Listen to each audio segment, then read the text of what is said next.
الرجيم بسم الله الرحمن الرحيم أشهد أن لا إله إلا الله وأشهد أن محمدا رسول الله رضيت بالله ربا وبالإسلام دينا وبمحمد نبيا ورسولا ربي زدني علما وارزقني فهما آمين يا رب العالمين. 7 menit lagi. Ibu rajin istighfar. Astagfirullah, astagfirullah, astagfirullah, astagfirullah. Itu yang paling singkat. Astagfirullahaladzim, astagfirullahaladzim, astagfirullahaladzim. Itu yang menengah.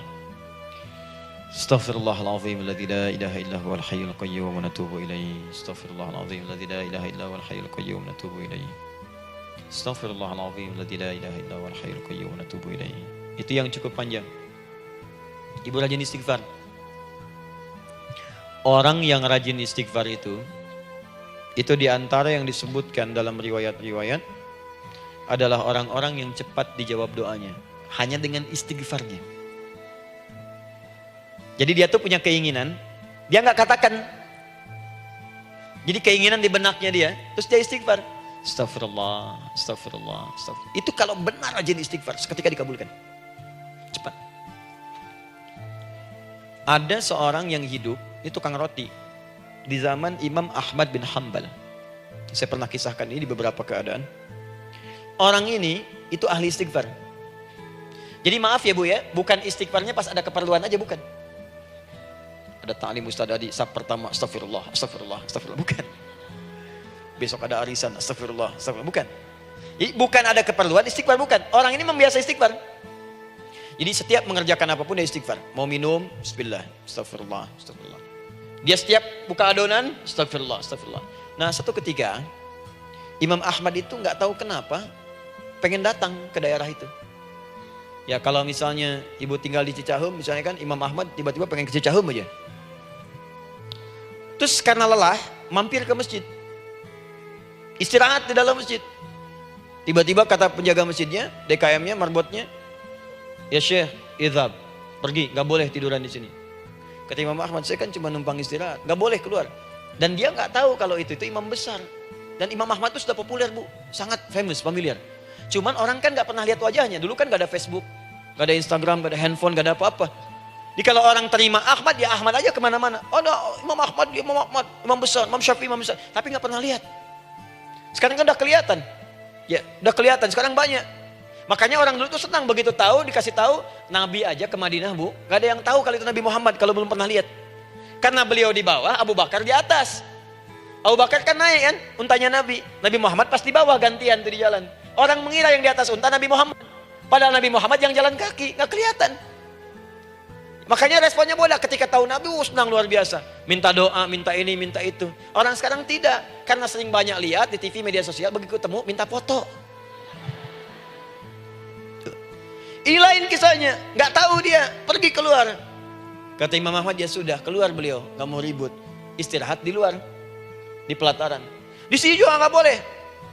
Lihat kalimatnya, barwah, keluar, pergi. Barwah itu kasar Bu. Begitu kemudian didebat lagi, saya cuma di luar. Rawah itu dari kata roh Bu, itu paling kasar. Artinya keluar dengan roh-rohnya sekalian. Rohnya pun jangan di sini. Ya. Jadi kalau ibu nanti di Masjidil Haram misalnya kan, ada kalimat itu artinya kesel Bu askarnya. Ya, keluar. Misalnya idzabi anti, nggak mau, saya mau di sini. Ya, barwa pergi. Sampai ke ruah dengan roh-rohnya. Itu artinya ibu disuruh pergi. Ya, bukan jangan mengelak lagi. Roh. Saya bukan roh, saya roh hayati. Suruh pergi. Pergi. Imam Ahmad pergi tuh akhirnya. Pergi, di jalan kelihatan ada tukang roti tadi. Begitu kelihatan capek lah dipanggil, Syekh, kayaknya lelah istirahat di sini. Dan tukang roti pun nggak tahu kalau itu Imam Ahmad. Begitu istirahat, duduk, kelihatan Imam Ahmad setiap buka adonan, astagfirullah. bikin lagi, astagfirullah. Imam Ahmad tahu faidah itu. Tapi ingin menguji si tukang roti ini, ditanya.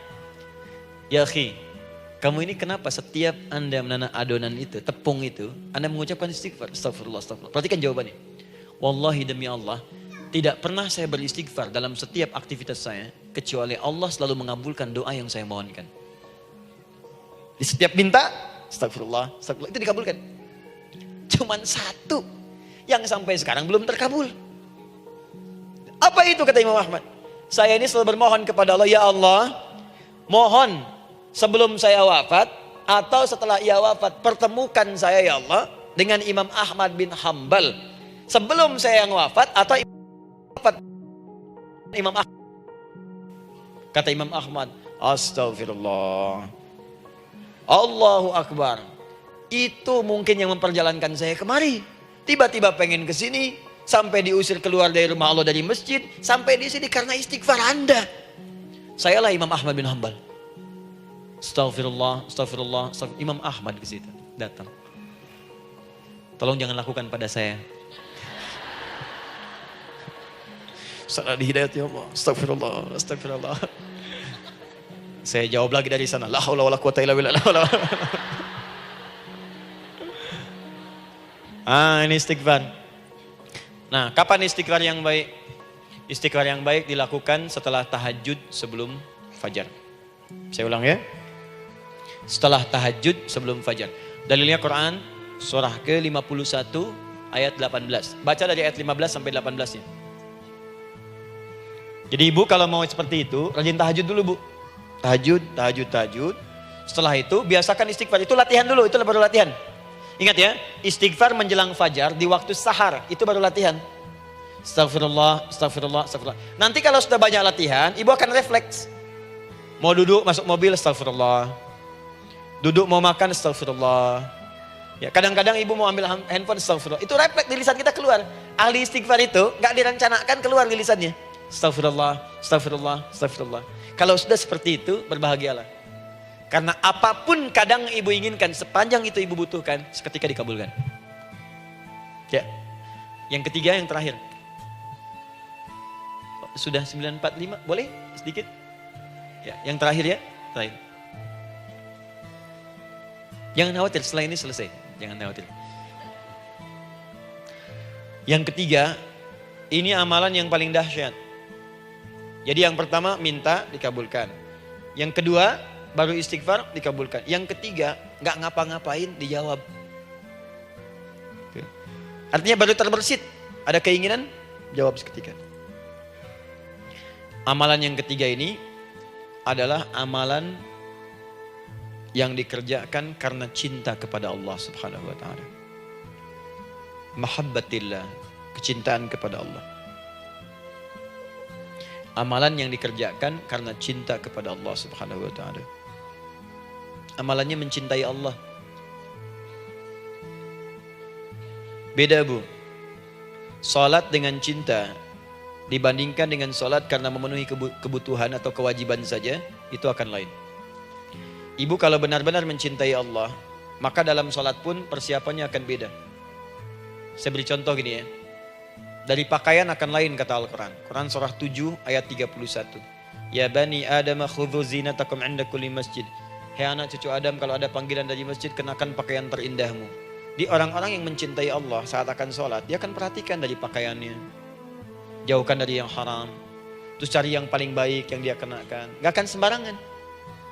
Kalau ibu pakai mukena juga cari mukena yang paling indah. Bukan karena pengen dilihat orang. Karena ingin Allah menyaksikan sholat ibu dalam keadaan yang sempurna. Wudu tuh hati-hati gitu. Quran surah ke-5 ayat ke-6. Ya ayyuhalladzina amanu idza qumtum ila shalah faghsilu wujuhakum wa aydiyakum ilal marafiq wamsahu bi ru'usikum wa arjulakum ilal ka'bain. Dikala ada orang beriman mencintai Allah, mau salat dia mau wudu, wudunya enggak akan sembarangan, Bu. Cuman basuh. Ya, bagian kepala juga harusnya kepala, dia rambut, takut selesai. Sampai ke kaki cuma disodorkan di keran, beres. Itu sih anak kecil juga bisa. Orang ini lain. Dia akan pelan-pelan dilihat secara sempurna. Hati-hati, mesti kerjakan karena Allah, karena ingin baik. Kalau orang sholat hanya kebutuhan saja, maka yang penting dia takbir sampai salam selesai. Tapi ini tidak. Dia akan pelajari bagaimana Nabi mengajarkan sholat yang benar.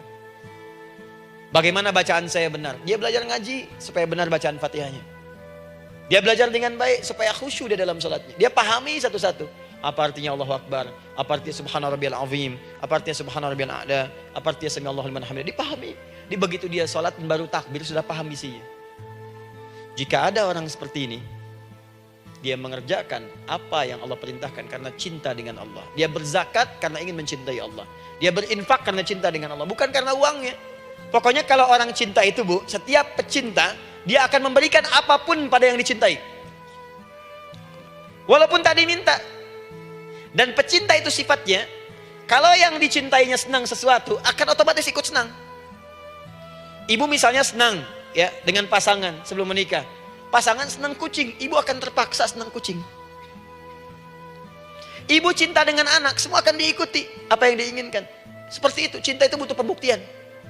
Karena itu sering saya katakan pada akhwat ya yang belum menikah, yang masih muda-muda belum menikah, cinta itu butuh pembuktian. Jadi jangan percaya kalau ada orang yang bicara di lisannya gak ada buktinya. Aku akan seperti Dilan membawamu dalam motorku. Katakan padanya, aku tak butuh dengan rayuan kata-katamu. Itu hanya angin surga. Yang kubutuhkan, tuliskan namaku di buku nikah kita. Wah, catat. Itu caranya. Main ke Taman Dilan, cuman boncengan. Seakan dunia milik berdua, yang lain gak ada. Gombal. Udah ya? Jelas? Jadi amalan yang ketiga ini kerjakan karena Allah. Saya mau contohkan satu. Ibu pernah dengar Imam Malik bin Anas? Pernah ya?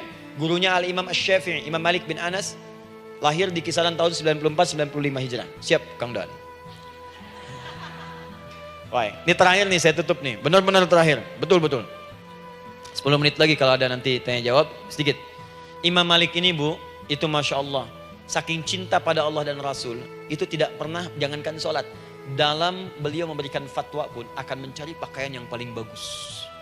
Paling indah. Dan beliau menjaga adab dalam menyampaikan kalimat Nabi pun itu luar biasa.